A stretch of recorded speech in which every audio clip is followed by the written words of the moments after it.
Hey everyone, my name is Sean Stewart and I'm just shooting this quick video. Hopefully you can hear me okay. The reason I'm posting this video is because it was yesterday that I went down on YouTube and I saw a video about GHB and I saw some people talking about it. So I felt obligated to post this video because of my own personal experience with that drug, GHB. Now, the reason for this video is for those people who are considering using the drug called GHB, and you may have heard about it and you want to try it out, or you may already been trying it out and you're in the honeymoon phase and you're thinking that you found the most amazing drug on the planet and you're actually in shock and awe and it's almost too good to be true. And or you may be actually struggling with this drug and you're trying to quit but you can't. Whatever the case may be, or you may just be watching this video just because you're just bored out of your mind. Whatever the case may be, I hope by watching this video I can influence you so you don't have to go through what I had to go through. So here's what the point of this video. GHB is, I just tell you my story. I ran into GHB about, it was many years ago. Thankfully I'm actually over it now, but I ran into it as a result of me being involved in bodybuilding and working out, and I was told that it was legal back in 1990. Actually, it wasn't like it used to be legal. They used to sell at GNC. So I figured, hey, if it was something that we used to sell at GNC, it can't be that bad. And it was supposed to help me with my sleep, so I can increase my growth hormone while I sleep. And these are all truth, probably. I agree with that. They probably do some good things for your body when you're sleeping. But this is what gets you, okay? All those who are doing it, they take a truth out of the context and they'll sell it to you. So they'll say, yeah, this drug, and this is what I used to do, this drug was selling in GHB. That's a fact. Yes, it is. They used to sell this drug at GNC is what I'm trying to say. That's a fact. They used to say, or I used to say, this drug helps you increase your growth hormone while you sleep. That's probably a fact too. And this drug doesn't have any side effect the next day. That's almost true too. So, and it's very cheap. To a degree, it's very cheap. I mean, instead of going out spending $100 drinking, you can get the same effect for having like a half or 2 caps of GHB. You can have the same fun night, even better. So all these little facts out of context fools you and me to do this drug. But here's how it works. There's 4 phases. I think so. There's 4 phases. I wrote it down, but I don't have my paper with me. Anyway, there's 4 phases. The first phase is the introduction to this drug. So you're gonna hear about it. You're gonna watch this video, or you're gonna go on the internet, or somebody's gonna message you, and you're gonna become curious. Or you go to a party, someone says, "Oh, this is liquid ecstasy. This is GHB. This is really good," and you may try it. Now, the first experience you have is probably not going to be a good one, but you're eventually going to try it a couple times here and there, and you say, oh, this is good. You're either going to love it or you're going to just like it, but that's the intro phase. Then you're going to go to the honeymoon. Then you're going to like it. So one time you're going to do it, and you're going to have a great night. Everything is great, and it's cheap, and it's fun. You wake up next day, and there's no side effect. You're like, wow, I found the magic drug. Like, literally, I'm telling you, when I did this drug, I thought I just discovered something extraordinary. I thought this is the answer because I didn't want to drink for my training, and this thing didn't have any, almost seemed like there's no side effect. But watch out, watch to the end of the video to see the full story. Anyway, so I started doing it, and this is the honeymoon phase. So you're gonna do it and you're gonna love it. And most drugs, in fact all drugs, have a honeymoon phase. And that's what gets you. Because if it wasn't good, obviously you wouldn't do it because you would realize what it's doing to you. So anyway, there's the honeymoon phase, and you go through the honeymoon phase. It could last maybe 3 months, a year. Doesn't matter how long it lasts, it'll finish. Okay, next thing you know, boom, honeymoon is done, and now you're addicted. What do I mean by addicted? Do I mean that you're gonna have physical withdrawals and you're gonna be like, oh my God, I need my GHB? No, I wish it was like that, because then you would know you're addicted. It's not like that. It's gonna get you from the back door. You're gonna be psychologically addicted.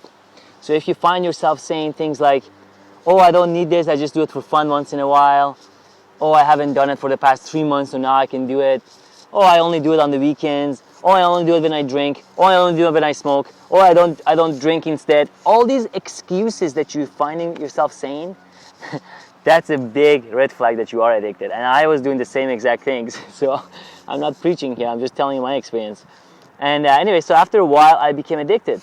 And then everywhere I would go, I would need to have my GHB with me to have the confidence to be myself.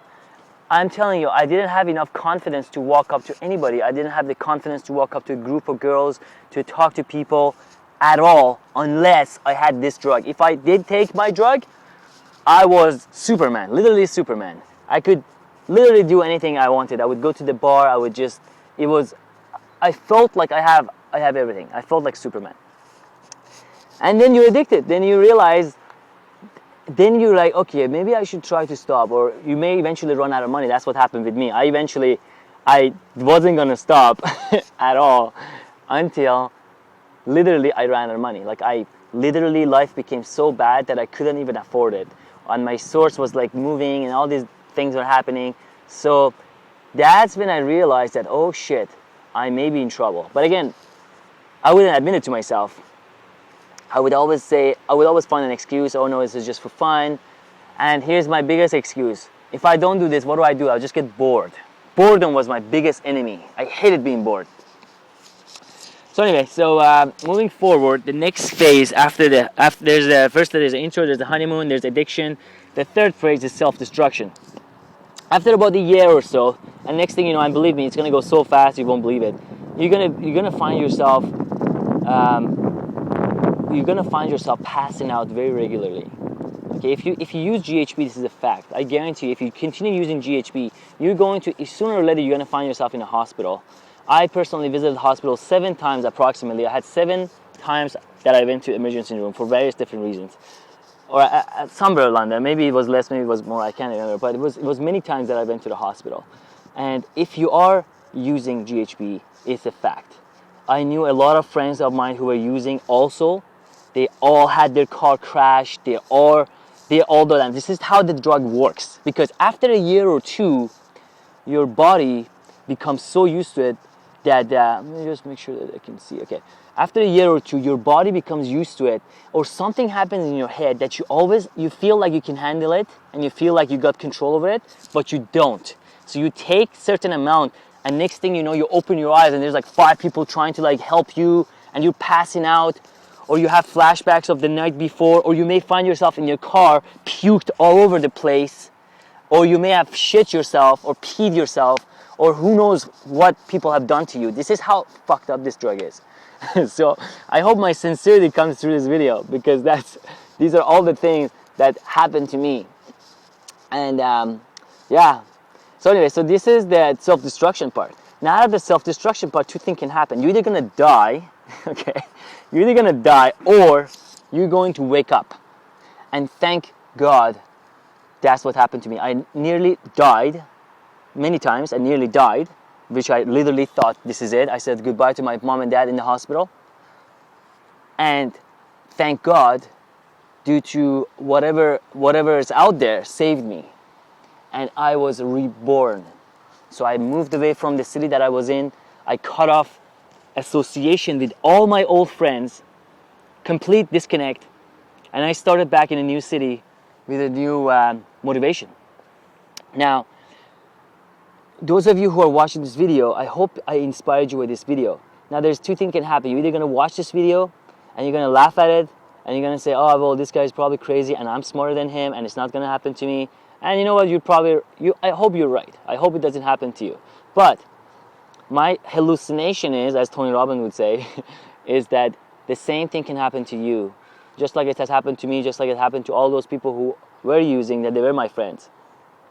And believe me, I started slow. I would only do it once in a while, and eventually it will take over your life. Nothing will give you fulfillment except doing this drug. So if you are in the intro phase, I would suggest shut it off, make it a non-negotiable thing. Don't hang out with people who are using it. Throw it away, don't use it. If you are in the honeymoon phase, I don't think you're gonna listen to me. I think you're gonna just keep going. So I hope this video at least gives you a little warning, so you may stop using. If you're in the addiction phase, know that you're in addiction phase. Stop buying your own bullshit. Stop find your own excuses that, oh no, this is not gonna happen to me, I'm smart. The funny part with the addiction phase is that the smarter you are, the longer it will make you suffer. The smarter you are, the more excuses you're gonna find, okay? And you're gonna deny your own death. But just like anything else, the longer the process, the more pain you're gonna suffer, okay? So anyway, or if you are in the last phase, which is the self-destruction phase, and you're finding yourself G'ing out regularly, and you may have already had a car accident just like I did. I had a car accident too, actually a couple of times because of this drug. Actually 3 times, I think. Yeah, 3 times because of this drug. And this is so funny to me to say this because I am an educated person. I've graduated from college. I'm someone who was always with his family, had my mom and dad raise me throughout my life. So I had all the right condition and I still follow through this. So that's it's very crazy how things can happen.